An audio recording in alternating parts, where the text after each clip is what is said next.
ગુજરાતની અંદર આ નેતાનું પત્તું કપાવવા જઈ રહ્યું છે અને આ ગુજરાતની અંદર બનશે 2027 ની અંદર ગુજરાતના મુખ્યમંત્રી.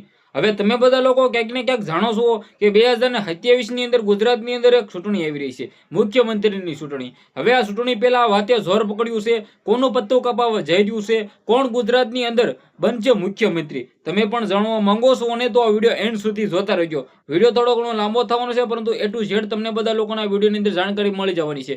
ખાસ કરીને ચેનલમાં પહેલી વાર આવ્યો હોય તો વિડીયો શેર કરીને સબસ્ક્રાઇબ અવશ્ય કરી દેજો. તમે બધા લોકો રેગ્યુલર વિડીયો જોશો પરંતુ સબસ્ક્રાઇબ નથી કરતા, જલ્દીથી એક સબસ્ક્રાઇબ કરી દો. સબસ્ક્રાઇબ કરવામાં તમારું કંઈ પણ જશે નહીં, પરંતુ હું આવા નવા રાજકારણના વિડીયો લાવતો રહું અને તમને બધા લોકોને આપતો રહું અને તમે બધા લોકો કંઈક ને કંઈક જાણકારી મેળવતા રહો. નમસ્કાર મિત્રો, મારું નામ છે નિલેશ ચૌહાણ. ઓફિશિયલમાં તમારા બધા લોકોનું દિલથી સ્વાગત છે. સૌપ્રથમ ક્યાંક ને ક્યાંક તમે બધા લોકો જાણતા હશો કે હાલ ગુજરાતની અંદર 2027 ની અંદર મુખ્યમંત્રીની ચૂંટણી આવી રહી છે, એટલે કે ભાઈ સીએમ ની ચૂંટણી આવી રહી છે. આ સીએમ ની ચૂંટણી આવે એની પહેલા આ વાતે છે મિત્રો વાકી તો જોર પકડ્યું છે ગુજરાતની અંદર કોણ બનશે 2027 ની અંદર ગુજરાતના મુખ્યમંત્રી.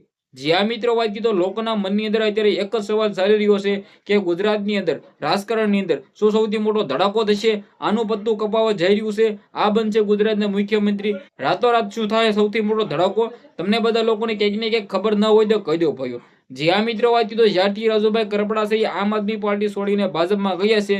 વાત કરી તો મિત્રો વાત કીધો આમ આદમી પાર્ટીમાંથી ક્યાંક ને ક્યાંક 3 નેતાઓ જે મિત્રો વાત કીધું ત્રિપુટી હતી, ગોપાલ ઇટાલિયા, ચૈત્ર વસાવા અને રાજુ કરપડા, આ ટુકડી છે કટ થઈ ગઈ છે, કપાઈ ગઈ છે, તૂટી ગઈ છે.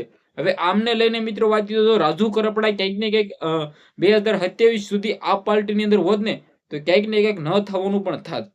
જ્યાં મિત્રો વાત કીધું સૌપ્રથમ તમને બધા લોકોને હું જણાવવા જઈ રહ્યો છું 4-5 નામ જેમની અંદરથી બની શકે છે ગુજરાતના મુખ્યમંત્રી.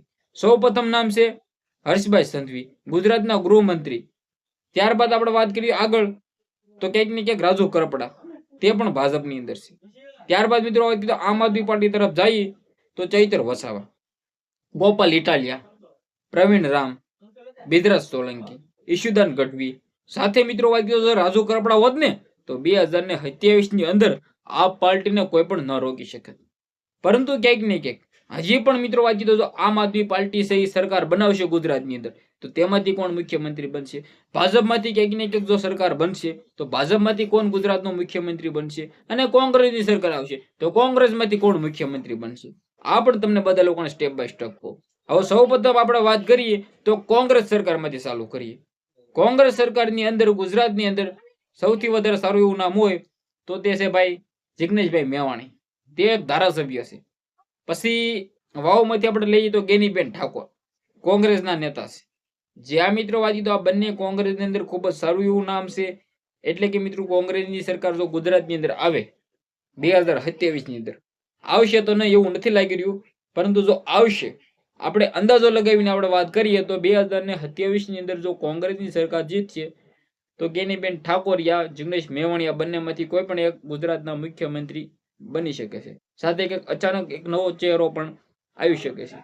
જ્યાં મિત્રો વાત તો કોંગ્રેસ સરકાર ગુજરાતની અંદર મને નથી લાગતો કે મારો જન્મ પહેલા પણ કંઈક ને કંઈક પછી પણ મિત્રો એક પણ વાર સરકાર બનાવી હોય ગુજરાતની અંદર, કારણ કે છેલ્લા 20 વર્ષની અંદર કોઈ પણ સરકાર બનાવી નથી કોંગ્રેસની. જ્યાં મિત્રો વાત તો બીજેપી ને બીજેપી જ ચાલી રહ્યું છે. આ પાર્ટીનો પણ મિત્રો વાત કંઈક ને કંઈક દબદબો છે ગુજરાતમાં રહ્યો નથી. ભલે દિલ્હીની અંદર હોય, પંજાબની અંદર હોય, પરંતુ ગુજરાતમાં રહ્યો નથી. હવે આપણે ધીમે ધીમે આગળ જઈએ તો આમ આદમી પાર્ટી, કેજરીવાલની સરકાર, દિલ્હીની સરકાર તો અત્યારે ન કહેવાય, પરંતુ પંજાબની સરકાર કેવી કહી શકાય, કારણ કે દિલ્હીમાં તો ભાજપમાંથી રેખા ગુપ્તા બની ગયા છે ગુજરાત સીએમ ત્યાંના દિલ્હીના. જ્યાં મિત્રો વાત કીધું આમ આદમી પાર્ટીમાંથી ગોપાલ ઇટાલિયા, ચૈત્ર વસાવા, આ બંને એવું નામ છે કે ગમે ત્યાં તેને ટિકિટ આપી દો, ગમે ત્યાં તેને સીટ આપી દો, ત્યાં તે વિજય થશે ને થશે. કારણ કે જે રીતે તેમનું નામ ચાલી રહ્યું છે ગુજરાતની અંદર, ગોપાલ ઇટાલિયા એટલે કે વિસાવદરના એમએલએ પોતે અત્યારે ચાલીને ચાલી રહ્યા છે. નહીં કોઈ પાસે એની પાસે કઈ પણ પ્રકારની ગાડીઓ છે કે નહીં એની પાસે કોઈ પણ પ્રકારની મિત્રો હોય તો મિલકતો છે.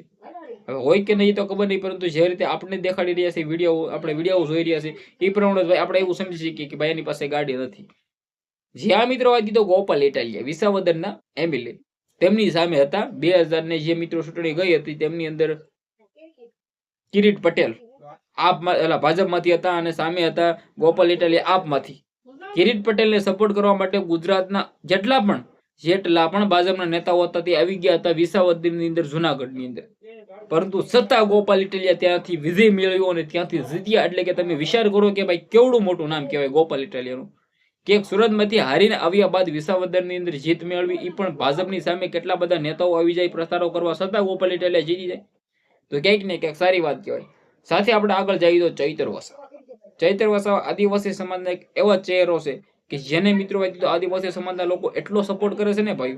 ચૈતર વસાવા ખુલ્લેઆમ સોતરા પણ કાઢે છે, જ્યાં પણ ખોટું થતું હોય છે, જ્યાં પણ ક્યાંક ને ક્યાંક લોકોના હિત માટે બોલવાનું હોય છે, લોકો માટે લડવાનું હોય છે, ત્યાં સૌ પ્રથમ આગળ આવીને ઉભા રહે છે. આ છે ચૈતર વસાવા, આ છે ચૈતર વસાવાનો પાવર. કારણ કે તમે વિચાર કરી શકો છો કે ચૈતર વસાવા જે પોતે એક આદિવાસી વિસ્તારમાંથી, આદિવાસી સમાજમાંથી આવે છે, ગુજરાતની અંદર આવડું મોટું નામ જે ભલભલાને હેરવી દે. ભલે તેની મિત્રો મનસુખ વસાવા સામે હાર થઈ હતી, પરંતુ તે વિચાર કરો કે તે કંઈક ને કંઈક તેને મિત્રો હજી તો ભાજપની પણ મિત્રો હજી તો સોતરા કાઢી દેતા, ભાજપને પણ વિચારવા પાડી દેતા હતા. કે એક તરફ ભાજપના લોકો પણ વિચાર કરી રહ્યા હતા કે સામે ચૈતર વસાવા છે, જોજો આપણે હારી ન જઈએ. ચૈતર વસાવાનું આવડું મોટું નામ.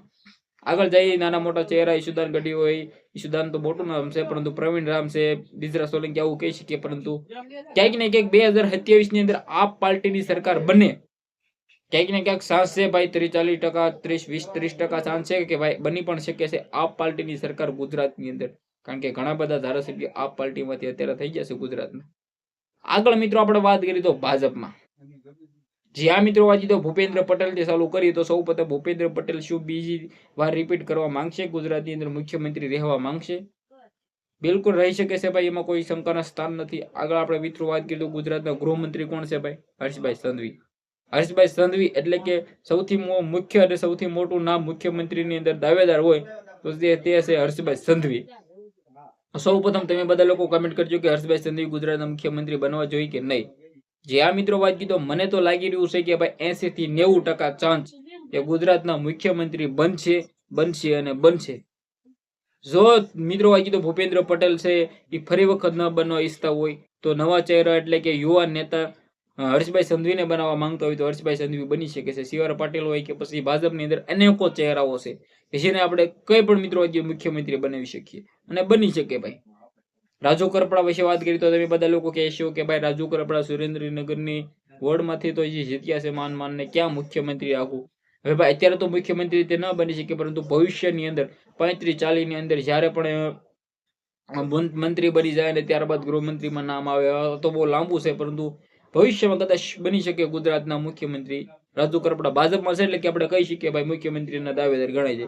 હવે આ પાર્ટીમાંથી ગોપાલ ઇટાલિયા પોતે કહેતા હોય કે મારે મુખ્યમંત્રી બનવું છે, તો ભાજપમાંથી રાજુ કરપડા શા માટે નહીં કહી શકે?